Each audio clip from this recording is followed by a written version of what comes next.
Okay guys, we're going to make a set of tongs. We're going to use some 1/2 inch by 1 1/4 inch mild steel, and we're going to use some 5/8 inch round to forge weld reins to these tongs. These are inspired by Rowan Taylor, his Hollow-bit tongs. You can find a video on his YouTube channel about this, and I pretty much followed along as closely as I could.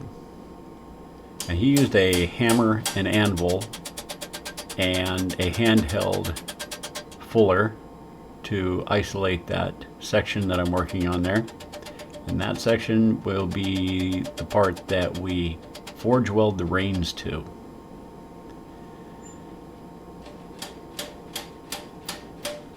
And I'll only show the forging on 1/2 of the tong. Keep the video as short as I can. So we heated it up and quenched off all but the tip of it so we could upset this to put a scarf in it for a forge weld. And we put that scarf on the side so that white metal could lay flat on the anvil. And we've got our 5/8 inch round. Same, heated it up, quenched off all but just the tip so we could upset it and create a scarf. So we have extra material for that forge weld. And we get it up to welding temperature and tack those things together.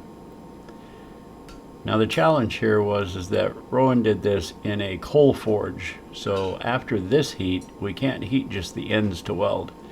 In the propane forge, we have to stick it all the way in and the entire thing heats up. And it tends to scale up pretty badly and you lose a little bit of material. And he warned against that. But having a propane forge, that's the challenge. And it worked out okay.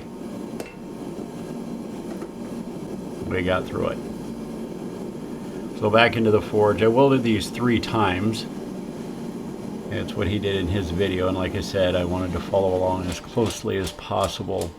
And on the 3rd weld, I brought it over to the power hammer so that I could shape that and get a good decent weld on it more quickly and blend that end down into the reins.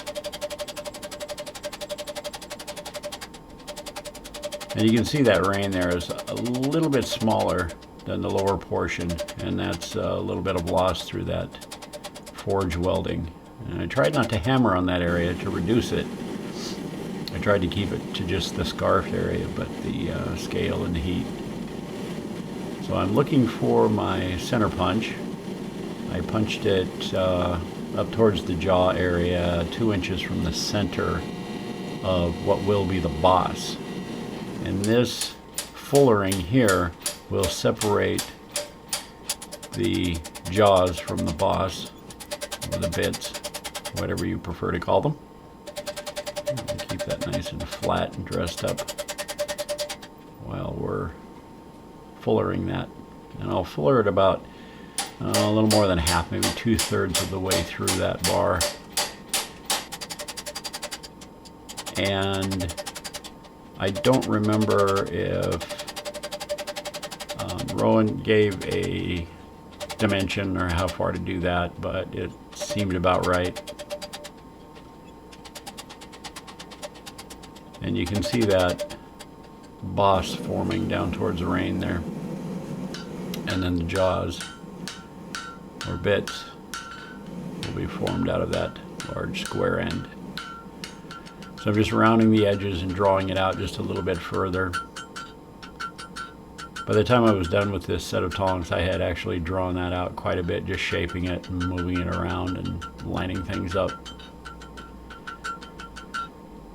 So the next step here, you bring this over the horn, and I slowed this down because I missed the first step. I didn't have the camera on. And you drive that down and inward, and it creates an offset just below the boss there, and starts to create an oval shape for your rivet area.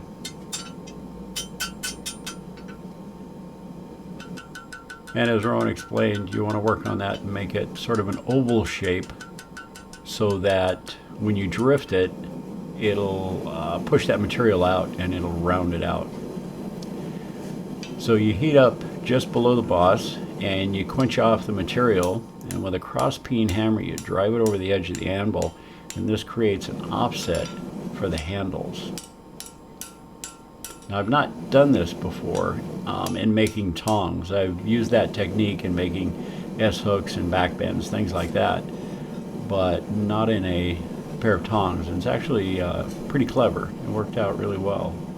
A few taps, and in the original video he said you bring it down about a quarter the thickness of the material. I got a little overzealous and took them a little far, but a few taps and they came back without a problem.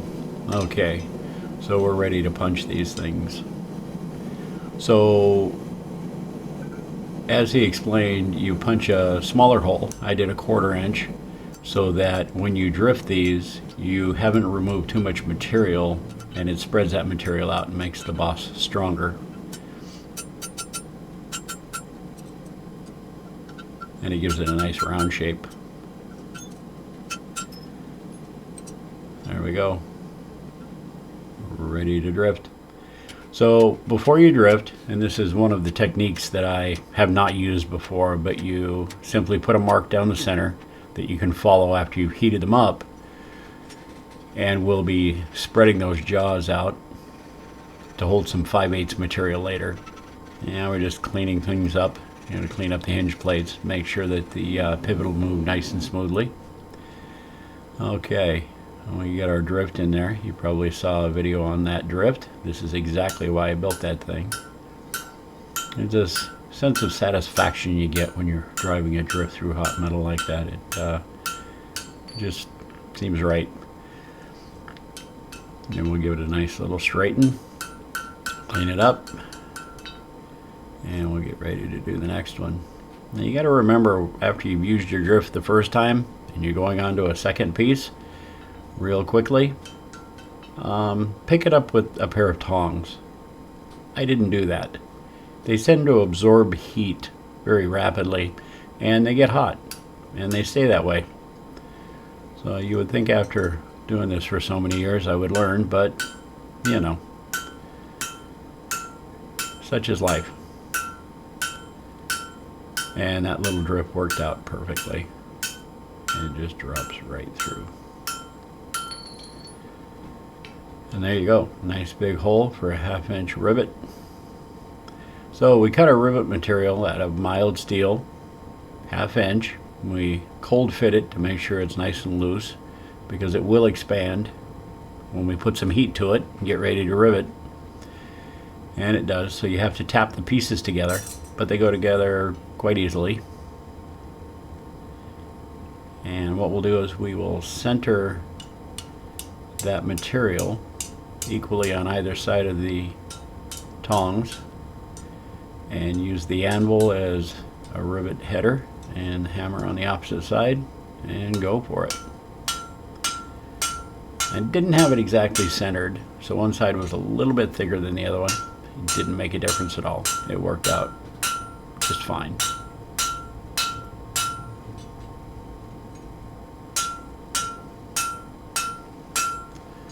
And we'll get this thing back into the fire and heat it up one more time so we can dress the edges of those rivets down a little bit.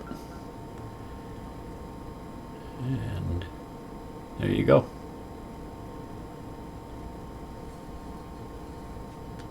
You're just going to peen the edges of these down. As Rowan explained in his original video, it helps tighten up the tongs, gives a little more surface area, and it makes it look better. Dresses it up.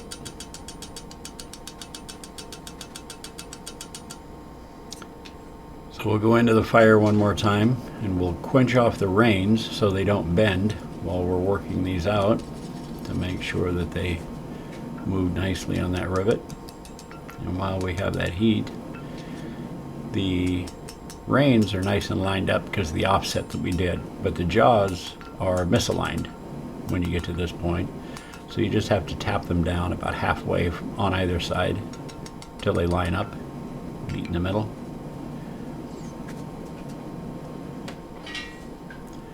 Alright, now we're going to follow our score line that we put in here earlier. And I found this to be a little cumbersome at first. It was a little odd to get used to.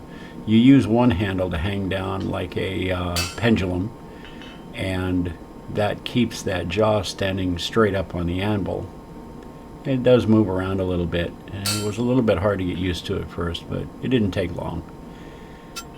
And I think the reason that this technique was developed is probably because at some point someone didn't have a vise. I would have normally done this in a vise before they were assembled. But I could see how if you didn't have a vise and you needed a way to do this, this would be a clever, handy way to do it. We'll get another heat on these and finish up the opposite side.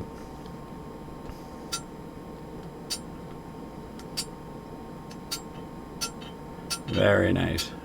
It worked out pretty well. After I got used to it, things moved right along. And as he explained in the original video, you take those down about 1/4 of an inch, and then you get yourself a spreading tool. I made this out of a piece of 3/4 inch square, and I found this to be even more troubling than the chisel, getting everything lined up, holding it in place with that handle swinging around. And it took a little persistence, but I finally got it, and it came out pretty well. They were a little off center, not a big deal. It worked out pretty well in the end. Got myself a piece of 5/8 square, got it in there, and that's a piece of old tool steel from a lathe tool, and I annealed it so it wouldn't break on me, and got it in the jaws to line them up, and I could tap on it pretty hard to finish spreading those jaws out and shaping them a little bit.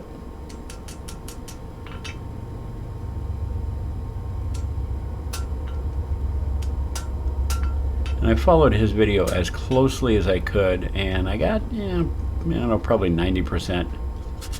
And they came out close to what he had, not exact. It's the first time I've ever made a pair of tongs in this fashion, so I was happy with it.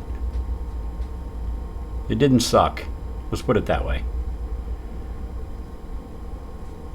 Yeah, a little beeswax on there. I like using beeswax on tongs because it tends to lubricate the rivet area and the bosses.